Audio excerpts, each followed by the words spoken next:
All right, here we are again. Welcome everybody to the NBK. This is the NBA Report.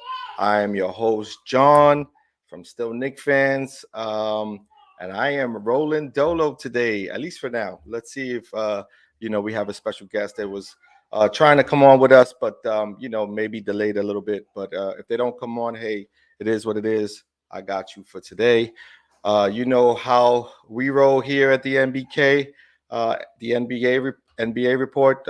We try to walk down sort of what's happening on the East. You know what's going on. It's a jam-packed time right now for NBA basketball, and right now the race to the end. This is where we're at. We're racing into the playoffs right now, and there's a lot of teams sort of right close to each other right now, and we're going to talk about it in just a few. But the first thing we're going to do is we're going to talk about our Biz Marquee Player of the Week. Let's go to that.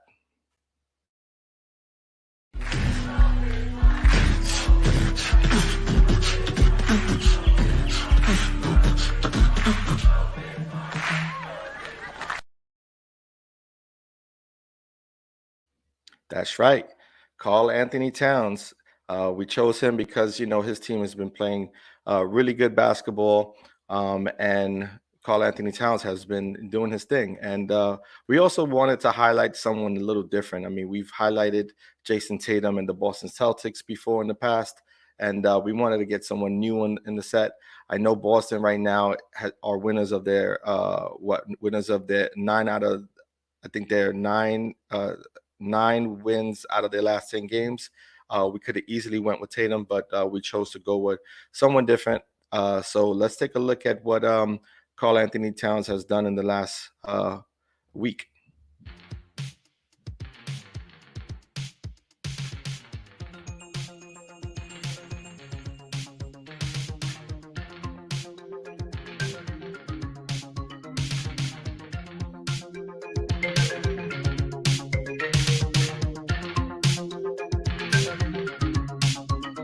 Yeah, you see what's going on, Eru? Welcome.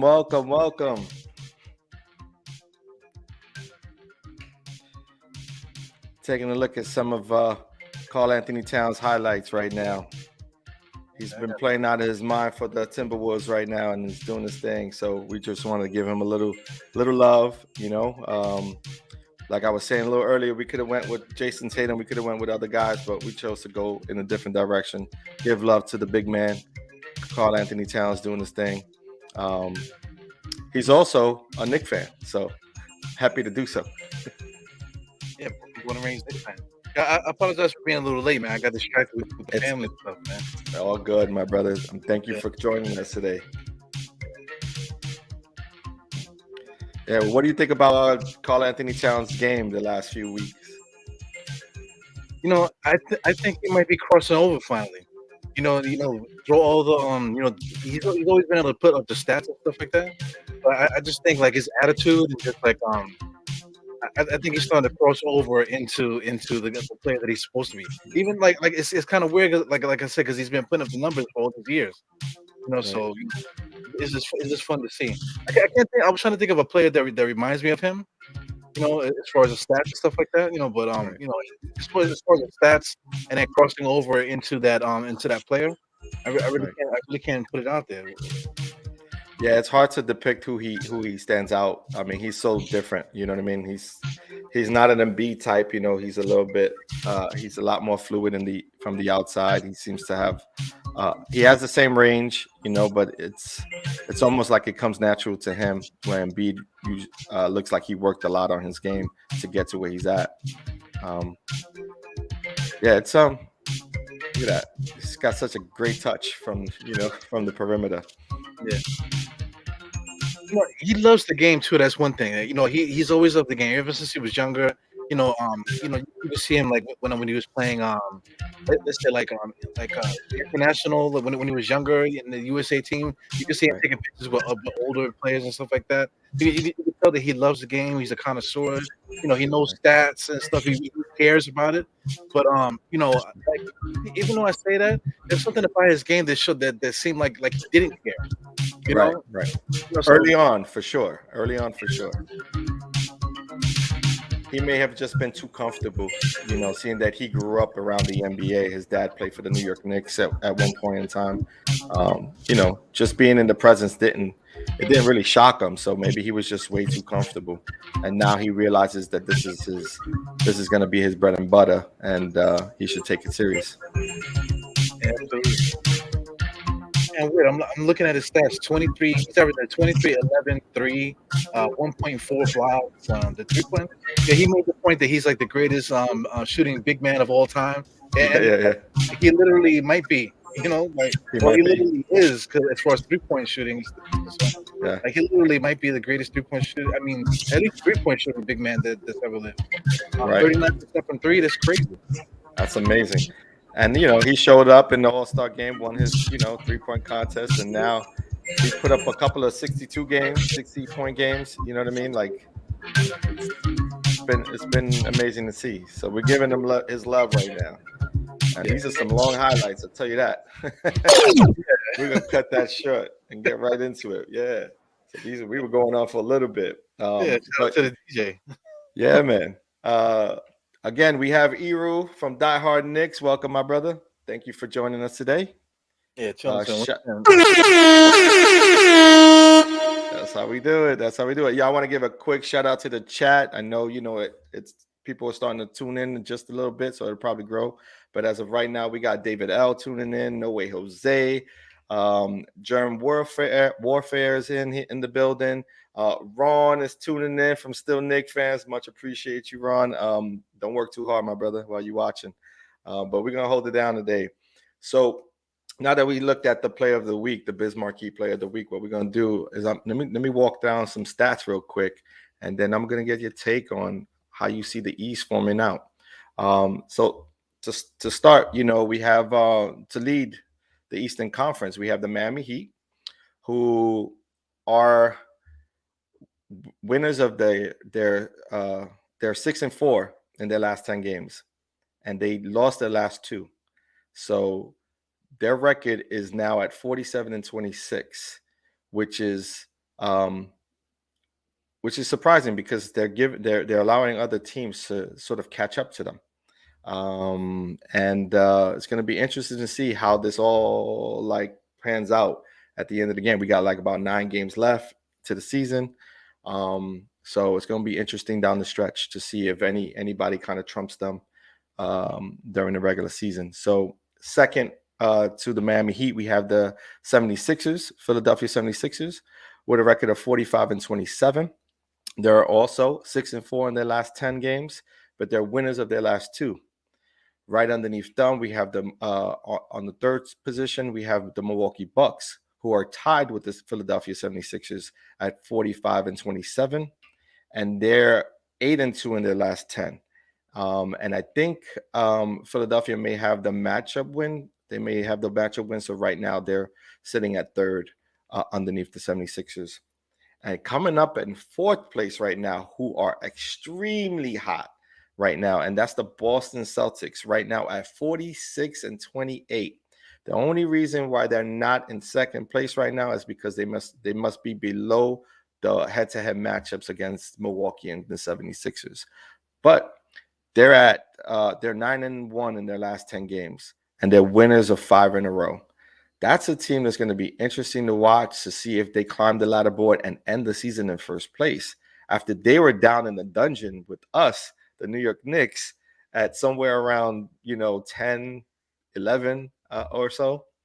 And right underneath them, we have the Chicago Bulls. The record is competitive, but they've dwindled down a bit. They're at 42-30, and they're 3-7 in their last 10 games. So they've kind of done a spiral in the opposite direction. They haven't had Lonzo Ball playing with them in quite some time, so I think they're just trying to get healthy. They got a few guys back, but they're not 100%. And then to round out, I'm just going to go top 6 for now. To round out the East top 6, we got the Cleveland Cavaliers, who are at 41-31, and they're 5-5 in their last 10 games. Hiru, what do you think about how this is all maturing right now in the East? Well, you put the nail on the head. You said Boston Celtics versus the Knicks. At one point we were right there with them. So what crossed them over is the trade deadline. Really, they Right. when they made the trade, they got Dirk White. Was his name is Dirk White, the guy they got from Dirk White. yeah, they got Dirk White. So they basically picked up the guy that they needed. They made a couple other tweaks too, and then all of a sudden they just kind of snapped a little bit. So I felt like during the trade deadline, the Knicks could have made a trade, and because we needed a point guard, we needed a shakeup. There's a couple things that we needed. Now, if you was to make like this one or two moves, that they were rumored to make, during the time, if they would have did those moves, I think we would have been right there with these guys. And then just judging by like on the Miami Heat, because they got drama. Did you see what happened with Spoelstra and Haslam the other day? No, I missed it. I didn't catch that. They were going at it? Yeah, they had like this big fight where both it was Butler versus Spoelstra, and then Haslam got in, and Haslam was talking about that he's going to kick his behind. They got it all on Wow. camera, like, and then Wow. Spoelstra and Butler started going at it, and then it's like they didn't stop. It just went crazy. They had like a family feud right in front of everybody. So Wow. that was That's the interesting. first in a long time because you wouldn't have seen that, you know Yeah. what I mean, in years past. Yeah, a guy like Spoelstra, man, he didn't he stood his ground, and he was like really the really one that was popping off. So I never really saw that before. As far Right. as the coach, going crazy and this, that, and the other. The kind of divide. So maybe that's the reason why they're kind of going down, because Right. they might just be like arguing internally about the direction of the team. But like True. you said, True. Boston, you got the Cavs and the Bulls also. Yeah. Those are two guys that they were two teams that were at the top of the East at one point. Right. You know and then they kind of spiral. So I mean, right there, all that drama that I just said, that those were games and like a portion of the season that the Knicks could have ascended. So I think we messed up. We missed an opportunity, that's for sure. Yeah, But it's interesting because I know you said Boston made a couple of tweaks, but I think the one thing that stood out for Boston was that game in which Adoka called his team out for not playing consistently enough on defense. yeah, And he also started I guess they also reverted back to going to Tatum as the number one option versus Brown. And Tatum is the one who's sort of taking him over the hump, and and they're riding that wave with Tatum. And no disrespect to Jaylen Brown, but Jaylen Brown took the initiative and became the second option, and he thrives as a second option yeah, because the focus is no longer on him. You know what I mean? But the great thing about Jason Tatum is that he's a willing passer, and then they have really smart players around them, really heady type players around that. Those guys. Horford is another guy who's a veteran, who could help mold the team together. So I think that team is interesting to watch down the stretch because they could end up number one. When it's all said and done. Yeah, you mentioned Udoka. I can't get his name, but it's Udoka, right? Udoku. Idoka, Yeah, Idoka. Udoka. Yeah, yeah. So I mean, that's a big point that you made because he's a rookie coach. Maybe after that point, maybe they had a little same thing, the same spat that maybe Spoelstra and Butler had recently. Maybe they had that internally, and that's what Right. started the thing. So you know, Well, he did say there was team meetings. I remember them talking about it, and then the players came out and spoke about it, and they all agreed that they were not taking it as serious as they were supposed to, and they wanted to step up the game. And look, it's showing. It's really showing right now. Um, I mean, you look at our Knicks. I mean, when you look at how we played in the last, I want to say 10 games or so, we played with energy, a lot different than we did to start the season. The only problem we have is that we just can't finish games. We're so inconsistent when it comes to finishing games. That is where the reason why we're where we're at right now, which is at the 11th spot.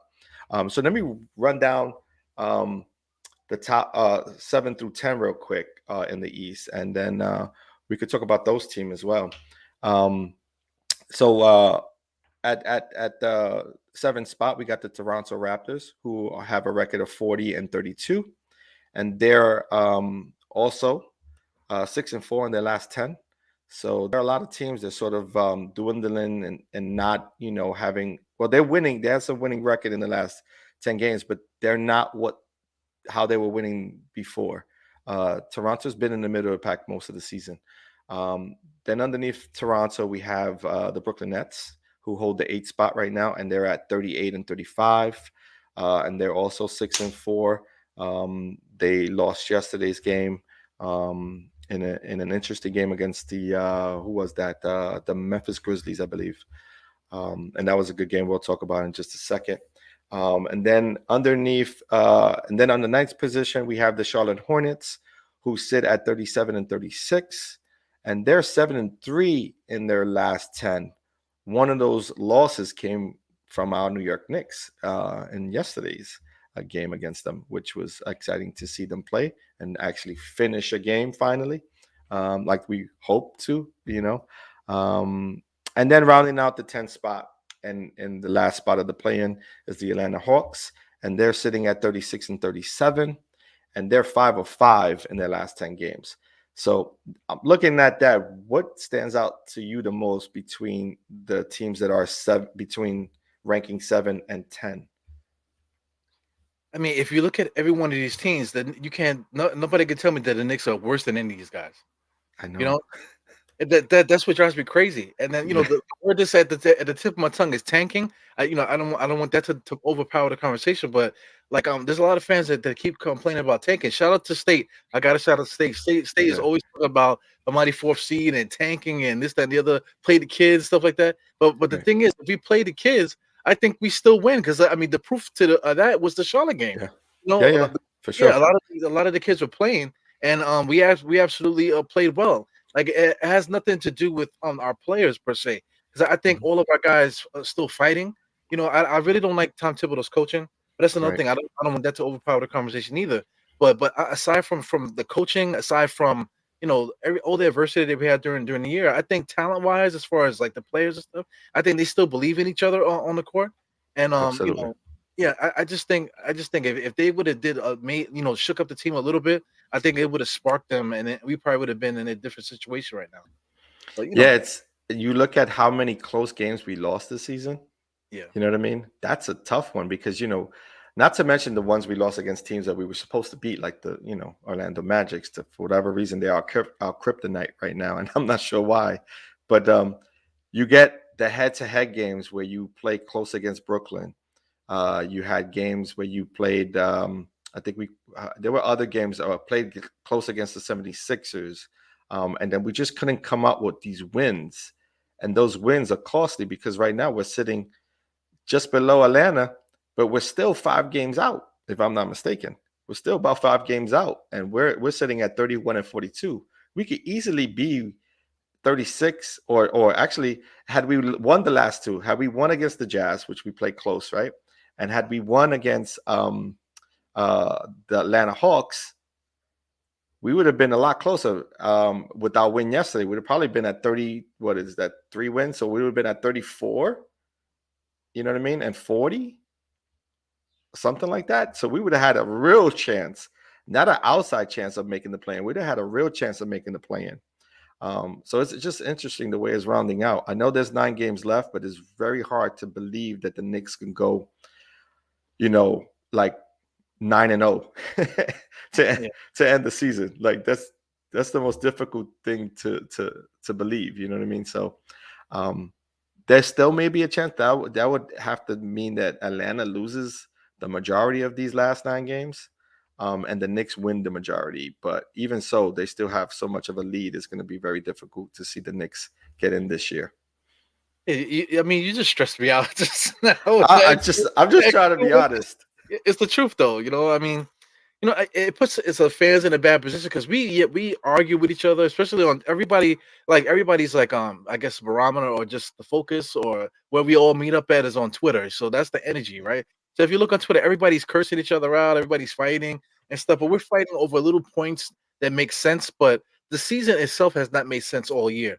So Yeah, just a simple fact that you said we just those 2 games that we lost, and I could go back to other games. There was a couple games against Indiana, yeah, that we should have won, and Toronto a couple, yeah. there's We so were many games, close.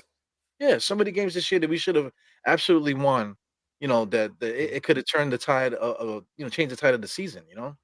Yeah. It's really about closing those games out, because a lot of those games we either had the lead going into the fourth quarter, or going into the half, and we just couldn't, hold it. We couldn't hold the lead, and we couldn't close out the games. And that is basically where our season's at. It's the inconsistency of closing out games, and inconsistent play from our top two players. I mean, you think about your number one, number two options. They've been inconsistent this entire year, until most recently, where Barrett is showing that, hey, he may be our future. You know what I mean? So, and kudos to Barrett, for showing out and continuing to play hard and through thick and thin. You know what I mean? He's riding out. We just hope that the rest of the team could ride with him. You know what I mean? And not take a back seat just because they may not be the number one option anymore. You know what I mean? So Yeah, you mentioned Barrett too. You could split it right down the middle. At one point, it was 29 to 29 games. Somebody mhm. put up a graphic, that he averaged like on 15 something in the beginning. I think now he's averaging like 23 or whatever at some Yep. point. So I mean, in the beginning of the season, even Barrett was a different player, compared Yep. to now. So we had the drama with Kemba Walker and stuff like that. So I feel like we had maybe like 5 or 6 different seasons in one season. So For sure. so, The yeah, storyline is crazy. yeah, Just and it just causes so much drama between everybody because even all those 6 seasons, there's a fan out there that latches on to each one of those.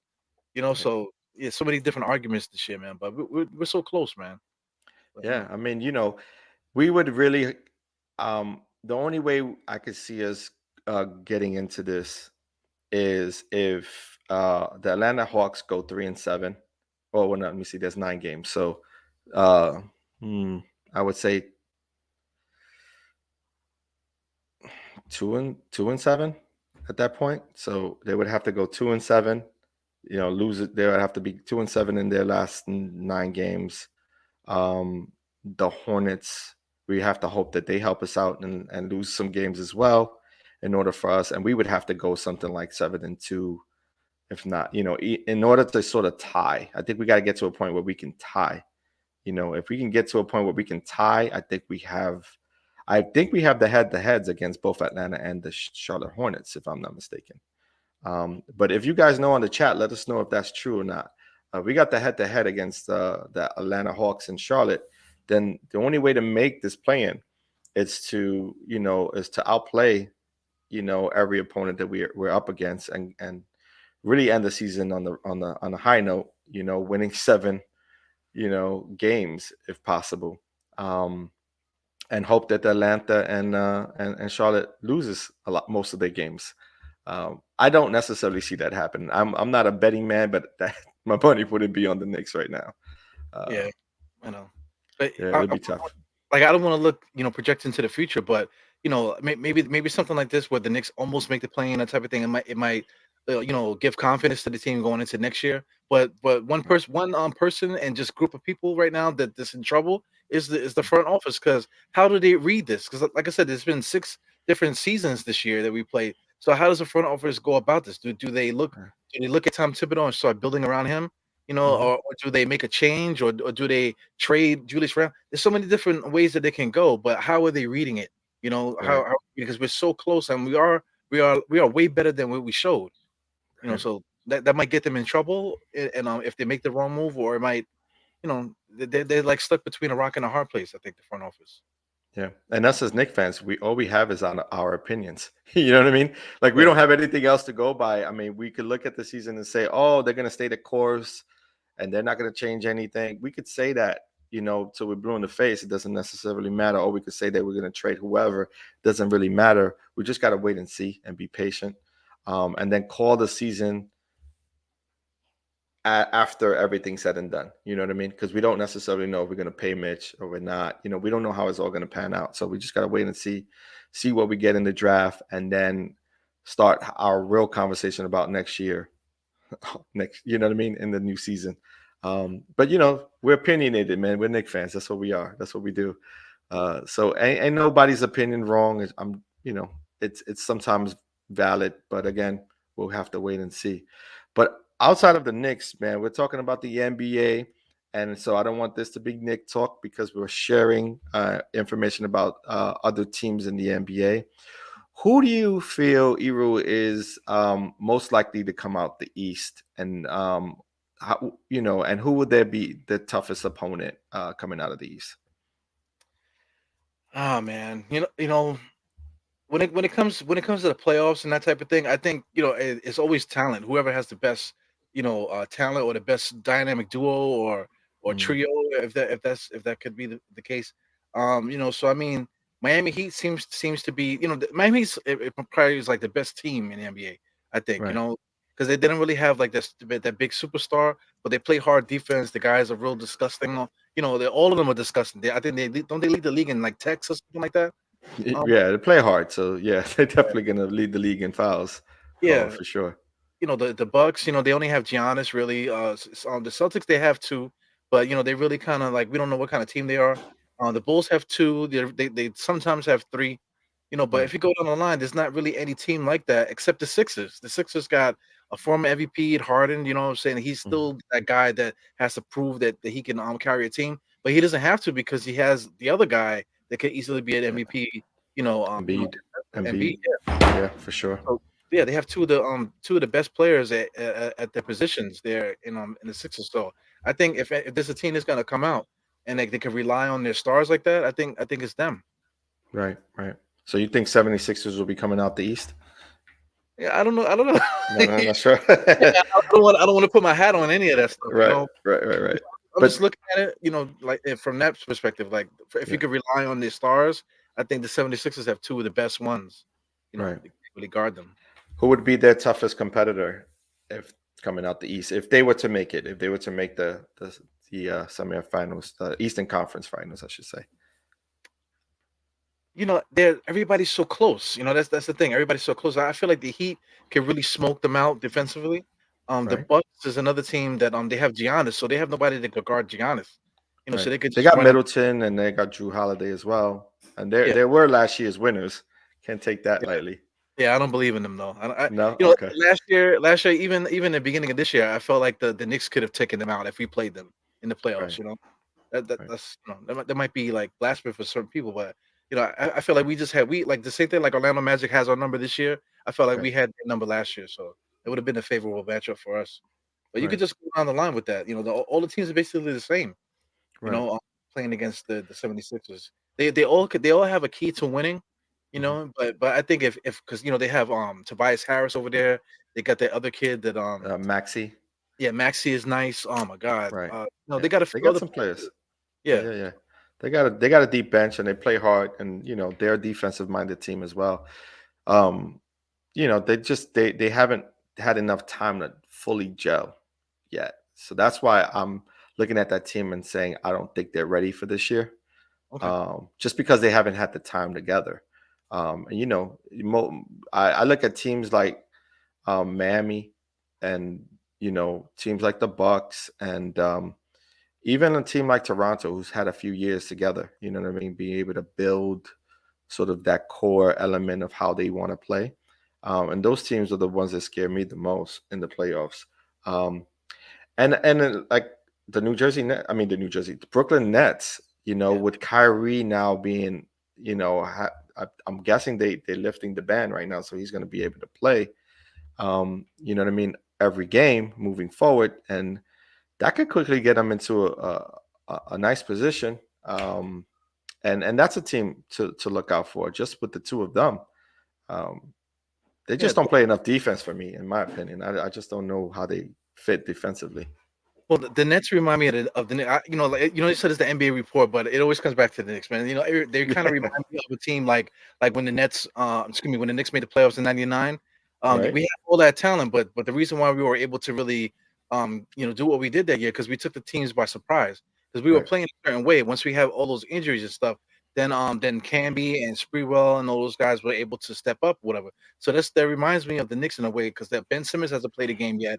Kyrie's been under the COVID protocols and stuff. So these guys can pop in, and they got Right. Dragic, they got bunch of talent there, so they can kind of take team by surprise because there's no scouting report. Right. They So that haven't that played together all season, which right, which is also something because their bench has played a big part this year in keeping them in the mix. And if you get starters back, or if you're able to play heavy minutes and hand those off to players like a Griffin or whatever, and they're sort of, if the plan is that they're saving their legs, that could be dangerous because it could go one or two ways, where they could be extremely tough to beat, or they can be extremely poor because they haven't played enough with each other. You know what I right. mean? So, but the talent is there. That you we can definitely point to the talent. Just by Kyrie and Kevin Durant alone, there's a ton of talent, and they have closers. Guys who can end games. Yeah, definitely. And then we're talking about the AC too. So if they let's say, forget about the 10 seed because that's a little bit too complicated to me, the little tournament, whatever. Right. But traditionally, let's say if the playoffs started now and you did an 8-man playoffs, they would play Right. the Miami Heat. So I mean, let's say if everybody on their team is healthy and ready to go by the AC, Miami Heat has no scouting report. Hmm. So they could take the number one seed by surprise. So if you cut the head off, Right. off the top, now you got the secondary teams you got to deal with. So that Everything makes gets a little easier. yeah, man. Yep. So that's Yep. very interesting, man, I think, you Yep. know? Yep. I hear you. I hear that.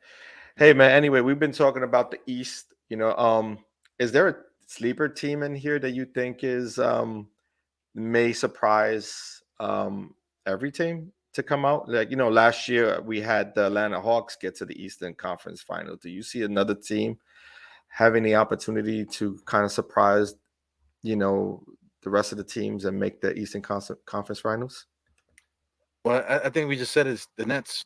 I You think it's think it's the definitely Nets? I mean, I can't make a story for every team, but, Right. you wanna keep it short. You know, Yeah, yeah. I could do a rant for, like, probably, like, the Hornets, the Raptors, the Cavaliers. There's a few That's teams the that team. That's the team I'm looking at, the Cavs, yeah, because they get healthy. I mean, it's too bad that Allen is out, right?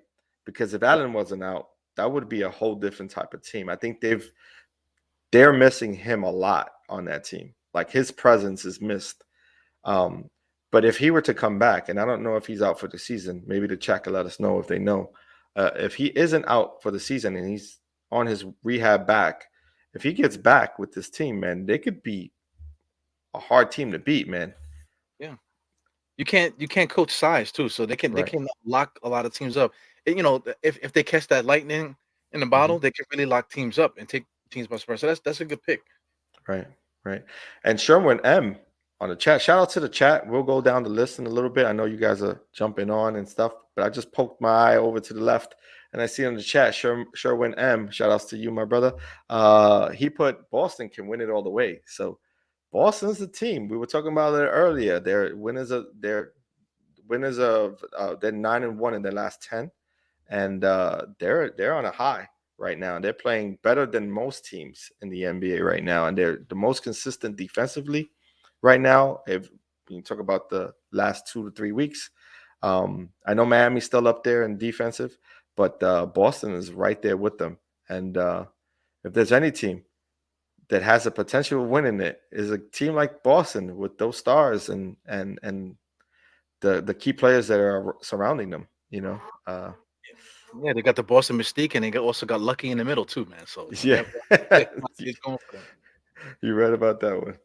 Hey, so I'm gonna quickly run down some of the West. We're not gonna go too much in depth with the West because I want to leave the back end and I want to give shout outs to everyone in the chat. You know what I mean? So I'm gonna quickly talk about the West real quick, and I'm just gonna read out a few things in the Western Conference as we're in the last 9 game stretch right now to end the season. And this is a team that's been in first place almost the entire year, I want to say, and that's the Phoenix Suns. They have the best record in the NBA at 59-14. They continue to win weeks. I don't know how many times we come on and say they're winners of they're 8-2 in their last 10. We've probably said that almost repeatedly throughout the season. But they win a lot of games. They're very consistent. Their winning percentage is at 808 right now. So and they have a win streak of 6. I mean, their win streak's been crazy this entire season. Underneath the Phoenix Suns, right under them is the Memphis Grizzlies, who are having a magical year. They themselves have been providing win streaks throughout the season, but they're at a 50-23. So there is a big gap there. There's a 9 game gap between Phoenix and Memphis. You see how much Phoenix has pulled away. But the Memphis Grizzlies have a record of 50-23. Their winners, they're 7-3 in their last 10. And they are coming off of 2 wins right now. Right below them, on the third position, is the Golden State Warriors, who are without right now Stephen Curry, and they hold a record of 48-25. And they're sort of dwindling right now because they don't have Curry. They're 5-5 in their last 10. So they're sort of a subpar team without Curry. You can see they're extremely beatable without their star point guard. And in the fourth position, we got Utah Jazz, and they have a record of 45-28, and they are also 5-5 in their last 10. Another team very inconsistent this year, sort of middle of the pack all year. Right below them, in the fifth spot, we have Dallas Mavericks, and they're holding a record of 45-28. They're tied with the Utah Jazz. And they're 7-3 in their last 10. So they're playing better than the Jazz right now, and they're playing better than Golden State. But Dallas has been inconsistent this entire year also. So you can't really point to why, but maybe because they are lacking a little bit more talent. But they're sort of middle of the pack. And then rounding out the sixth spot, you have the Denver Nuggets at 43-30. And they are 6-4 in their last 10. That's another team who is surprisingly taking a sort of they were top 3 in the last few years. I want to say, and the same with Utah, they were top 3 the last few years, and this year for whatever reason they haven't played the same basketball they've done like last year, for instance. They played a lot better. What do you think about those teams in the West? There's a lot of drama. I'm just looking. I just was doing my little notes here from what you were saying. The drama is not negative drama. It's just that the drama just surrounding how their ascension or how they play. The Right. Suns, they didn't lose CP3. We might be looking at one of the greatest teams record wise in the NBA, because they're gonna win 60 games already without CP3. So if You're they didn't right. lose, they might have already had 60. They might have had maybe 62 wins at this point of the That's a year. great point. I didn't even remember. I didn't even think of that. Yeah, that's right. CP3 hasn't played in the last how many games? He's been missing like the last 10 games, right? Yeah. So I mean, they, Not they went more. 8-2 without him. Mm, that's that's crazy, man. But I mean, there was some games in the beginning when he went down that they lost, that they could have taken. So I mean, say 3 games, like the three games, they literally could be like probably like 62 and 12 right now. That would be mm. incredible. You know, Wow. But I can go down every team like the Grizzlies. The Grizzlies, I think they're just like a real. They're just like they kind of remind me of the D'Antoni Suns. How they were like a Hmm. great regular season team. So Yep. they gotta have to prove it in the playoffs. When the lights come on and the defense sets in. This guy John Morant. He's really gonna have to show what he's made of, along with the Yeah. other teams too, man. But Yeah, you're right. They definitely remind you of a Phoenix Suns team. You know what I yeah, mean? Of old, running gun. They got, however, they play a lot better defense. So yeah, maybe word up, that's not a good comparison, but yeah, they do though. They rely heavily on John Morant, and it's either, let's see what he could provide for them in the playoffs. See if he could take them over the hump. I think a win for them is getting, I don't know, second round of the playoffs, maybe Eastern Conference. yeah. You know what I mean? Uh, yeah, man. So I mean, I'll run down the rest of the West real quick. On the seventh spot, we have the Minnesota Timberwolves at 42 and 32. They're winners of this. They're 7-3 in their last 10. We talked about, and he was the player of the Bismarcky Player of the Week this week, and that was Carl Anthony Towns. He's been playing out of his mind, and he's given them a big boost. I think that at one point they were um, closer to the Clippers at some point, and they're starting to break away from the Clippers right now. They're owning that seventh spot. They may even go up to six potentially. They could potentially even catch five, to be honest. So we'll have to take a look at that team and see how they do week to week within this last 2 or 3 weeks that we have left. Um, and right underneath the Minnesota Timberwolves, we have on the eighth spot the Los Angeles Clippers, who are 36-38, 3-7 in their last 10 games. They may fall out of position at some point. They may hold the position. I think the teams that are underneath them are not playing good basketball. So I think they're just going to get stuck in eight. And they definitely got to hope to get Kawhi and PG-13 back. Because if they don't get Paul George back, it's going to be trouble for the Los Angeles Clippers. I don't think they're going to be able to win without those guys, at least in the playoffs. Underneath the Los Angeles Clippers in number 9 and not playing well is the Los Angeles Lakers, the most inconsistent team with that many stars that I've ever seen. They're at 31-42, and they're 3-7 in their last 10. Um, I don't know. I don't know if they're ever going to be able to turn it on. But there's one thing they're going to say is they're going to be able to make this play in. I think they'll make the play in. And then from there, who knows if they turn it around. And then rounding out the 10th spot is New Orleans Pelicans, and they're at 30-42, and they're 4-6 in the last 10. Um, I don't know about New Orleans. What do you think about between teams that I just went over from 7-10? What are your thoughts on those guys? Well, it's just the magic. All those guys, if they can get some magic going on. You talk about the Timberwolves, they got a good top three. Mm-hmm. Karl Anthony Towns is coming to his own. If Anthony, what's this guy, Anthony Edwards, if he could, Edwards, yeah, if he can, because he was cold for a little while too. And then right, the third guy is D'Angelo Russell, man. And if these right. guys all could like really catch some fire, they could be a serious dangerous team. Because out of any team in the NBA, I feel like they have potential like three of the best top three players in the NBA. Right. But Not just not to mention the pest, the NBA pest in Patrick Beverly, who's, yeah, they have lead. he leadership, and he could get under a lot of people's skin, which is big in the playoffs because, you know, you could change the dynamics of the game in the back end of in the fourth quarter, especially, when people are in foul trouble, he can get under their skin easily. Um, You know, yeah, the, yeah, no, that's a tough team, man. That's a team that you could see coming out of the West and making some noise for sure.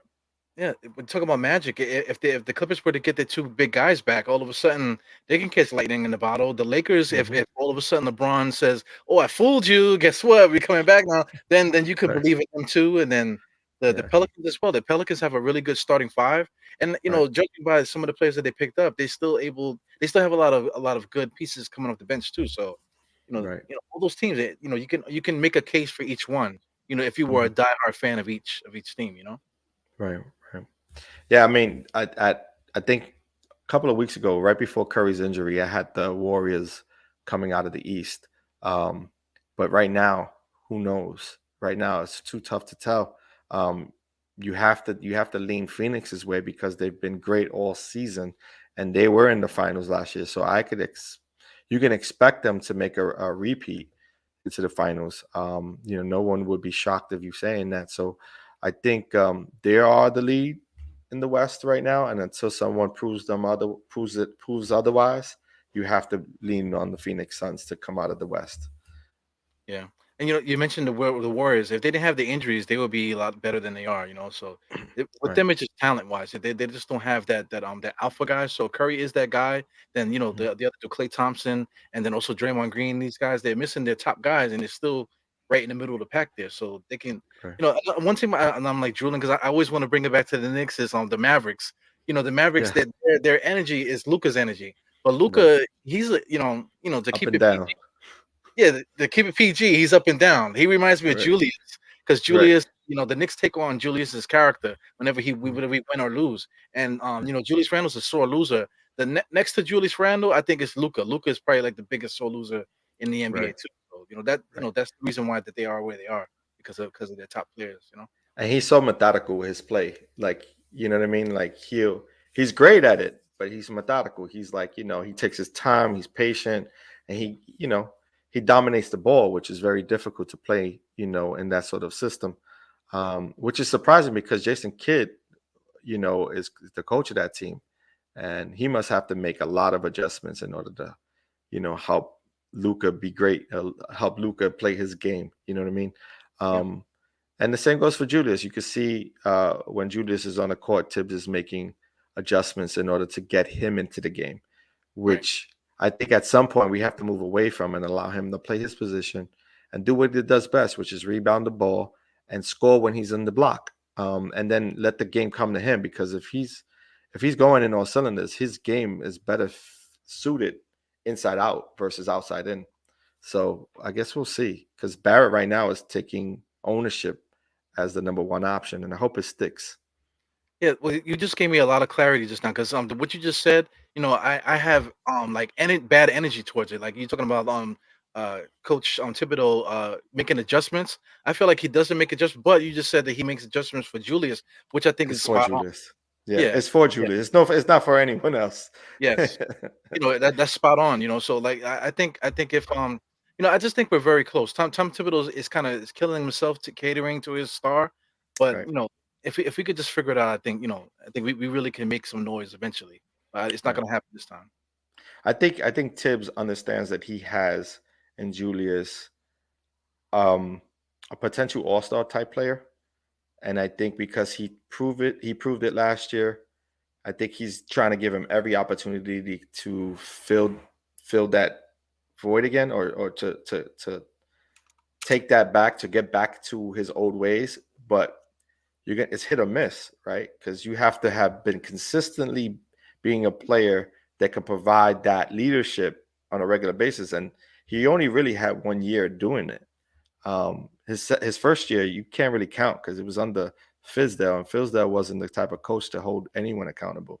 So I think I think the jury is out on Julius, because if I said the jury's still out, like people are gonna go ham. But I Yeah, think Julius has to be willing to take a back seat to Barrett. You know what I mean? And if he does that, I think we'll be in a better place next year if we keep him. Um, I could care.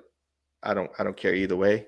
I think if we move from Julius, we need to get a piece that we get pieces back that sort of is adequate enough that we can make it make sense. You know what I mean? yeah, And to be honest, Toppin played well yesterday, and if that's signs of growth, I'll take that, because I think last week I was telling Ron that the what's keeping Toppin from getting to the next level is him taking ownership of his game, and being able to just what I mean, just attack the rim, just be in attack mode. Like, don't worry about sets, don't worry about making the wrong pass, just play your game. And if he did that and attacks the rim, he'll be in a better position, because that's not the guy but I looked at the draft. That wasn't what I thought we were getting. I thought we wasn't getting a guy who was going to stand by the 3-point line and shoot, just chuck up threes, or be afraid to drive to the basket. Like, I expected him to go to the basket. So I don't know. It's like self awareness. In the beginning of the season, Barrett was playing one way. Now he's playing a different way. So these guys can have that moment of clarity where they can transfer over to where they ascend over to where they're supposed to be. So I think Right. Obi Toppin is kind of there. Him getting I think if anybody needs to get minutes, if you're talking about play the kids type of thing, Obi is probably that guy to get the minutes. That way he can see himself and be like, listen, this is me, and then Right. that might give him that clarity to cross over to where he needs to be. And Yeah. Julius, I think, is the opposite. Him watching the guys, I think that might also give him some clarity also. So this might just be one big old Jedi mind trick from Tom Thibodeau, and we're all idiots, So Hey, we never know, man. I mean, again, they had what they considered to be a 3 to 4 year plan. So it looks like we're going to end up seeing that ride out. And then we have to call it for how we see it. You know what I mean? So with that said, man, here at the NBA report, we celebrate our legends. And so we want to give a shout out to our legend. Who do we have today?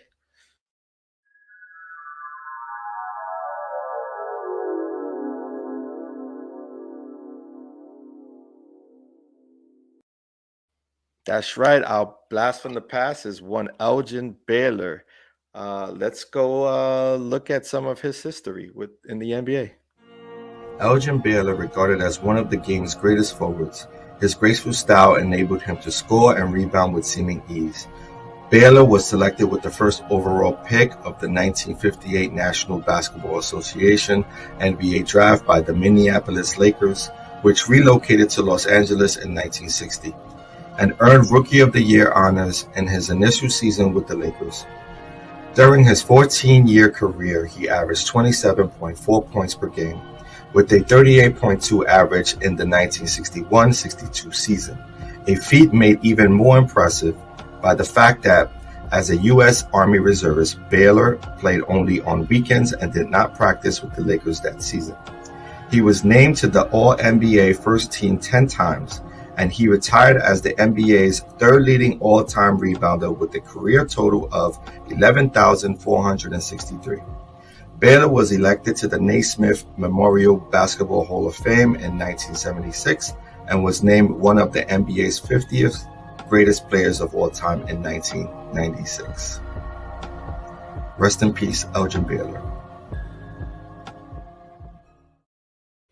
Yeah, man. Definitely clap it up.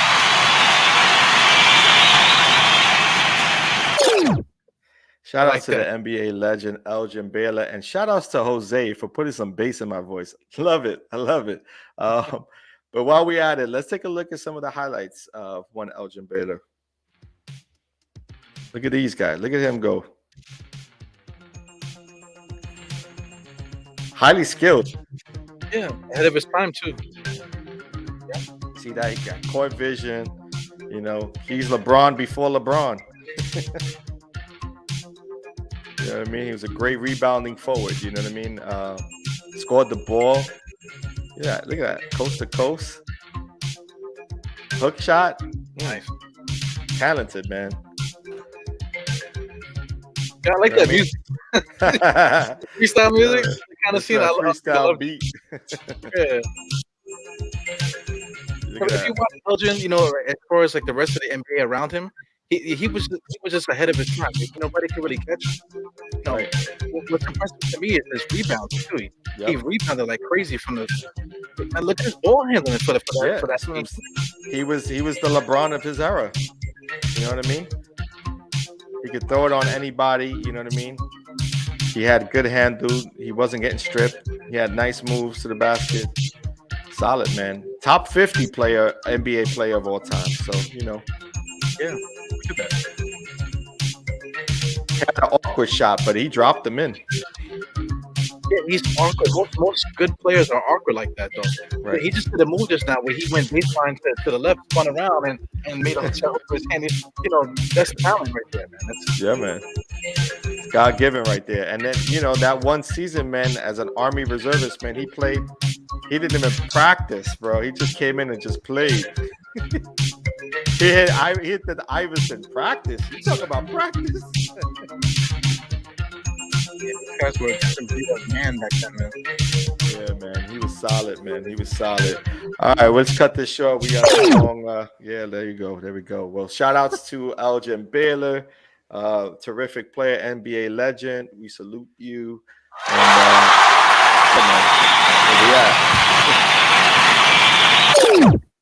So real quick, because I know we all got to jump off in a little bit. We got 5 minutes remaining, so I'm gonna go down the chat and see if there's anything we see that maybe there's a question or something. But I want to give shout outs to everyone joining us today on the chat. Much appreciated. Who do we got here? We got Gideon. Shout outs to Gideon, Geraldine McIver. I am Jarrell. Who else we got? Cedric Thomas, Amal Fuller, State of New York, right? We have Davon Hudson. Who else we got here? Sherwin M, who I said what's up to earlier. Alton Lee, Stafford Don. What's going on? Tricky Nikki. We got here Johan Desir. I might be, butchering that name, but hey, sorry, whoever, if female or male, shout outs to you. Much appreciated.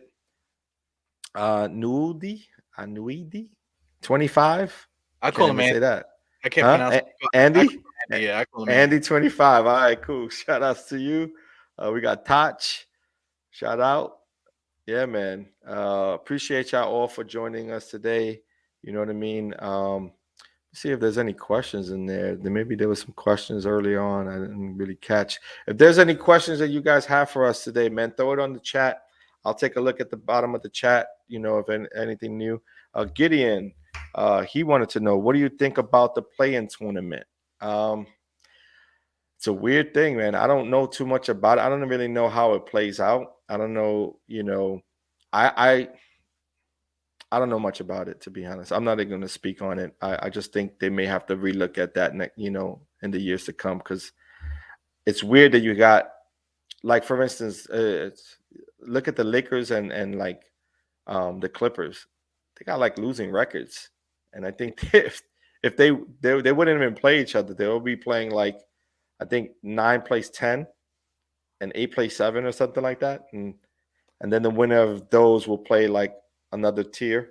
So I just don't know how that works, because it's not going to be. It What doesn't do you excite think me, about it? to tell you the truth, because it's Right. supposed to. The reason why they did it, because it's supposed to bring about excitement and get teams enthusiastic about playing whatever. In my opinion, maybe they should have a sub tournament. Have Yeah. a say like the top 8, and then have like the lottery teams have a tournament for, and then let that be how they get the top picks and stuff like that. To me, that would be exciting, because right now at the end of the season, the Knicks are in no man's land.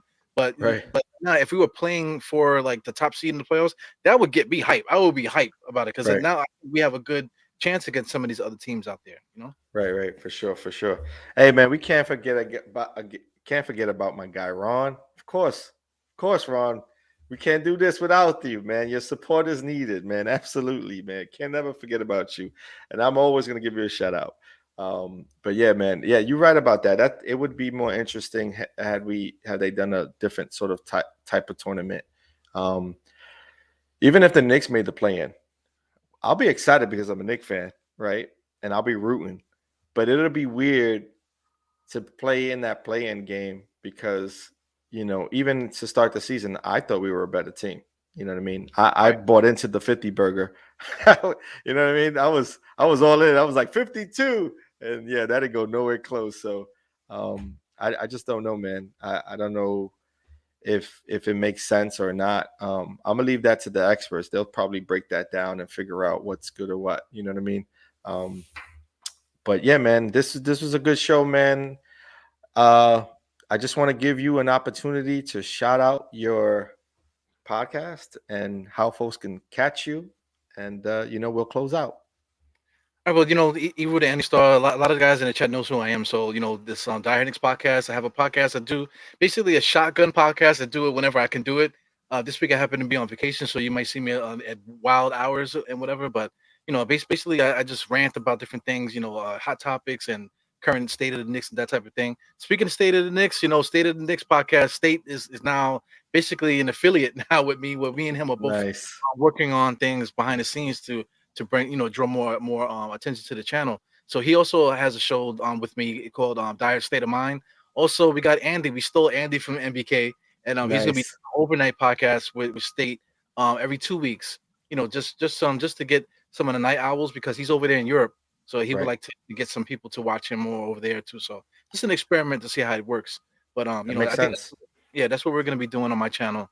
Just is really just a shotgun podcast, shotgun channel. Just Right. throwing things out there, hoping it sticks. Yeah, man. Definitely tune in to, Eru and the Die Hard Knicks podcast. Check out State, Andy. They're doing their thing. They always have awesome takes. I have the game on and I'm listening to Eru in the background. You know what I mean? I like to hear him. You know what I mean? Well, he's like, talking the game and explaining what's going on. You'd be My giving stand-up comedy interesting. routine. Yeah, interesting takes, man. Like I said, man, you were one of the reasons why I started this podcast, myself and Ron, catching you early on. So much respect to you. And continue to do it, man. Well, you meant I know it's an hour now, but you guys mentioned experts. You mentioned experts. Like leave it up to the experts. You guys are experts, man. Nah, You guys are the experts. So if we're looking for Knicks content and just like New York related content, I hope guys the same way like you said you put me on for the halftime show. I'm hoping that New Yorkers and Knicks fans do that. And just to get the real takes and stuff rather than right, looking to the national audience to get what the national audience is getting. The only real people is us. So right, I look to guys like Ron and Jon. You guys are great. You right. just on the I line. appreciate that. MBK family, man, always holds it down. You were one of the originators. You were part of the early group of the MBK family. So much respect to you. Much respect to Sim. Shout outs to Sim. Shout outs to Queen's Court. You know what I mean? Uncle Fulio and the controversy, and my guy Tony Crow. Shout outs to you, my brother. Knicks and bruises. So until next week, man, we are out of here. Salute. Peace. Make a